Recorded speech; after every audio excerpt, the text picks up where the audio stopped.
Hey und herzlich willkommen. Mein Name ist Tim und in diesem Video zeige ich euch, wie ihr hochwertige PowerPoint-Präsentationen mit Bildern und 3D-Modellen aus dem Picom Planner gestalten könnt. Die erste Möglichkeit ist, eure Renderings in die Präsentation mit einzubauen. Nachdem ihr ein Bild berechnet habt, kopiert ihr es aus dem Renderdialog in die Zwischenablage. Jetzt könnt ihr es direkt in die PowerPoint-Präsentation einfügen und anpassen. Bilder sind ein gutes Mittel, um Emotionen zu transportieren.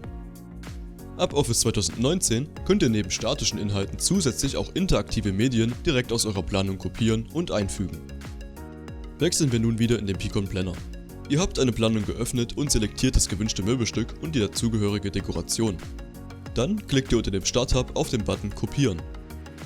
Jetzt öffnen sich die Möglichkeiten und ihr wählt 3D für Microsoft aus. Ihr habt nun ein interaktives Modell, welches sich verschieben und drehen lässt.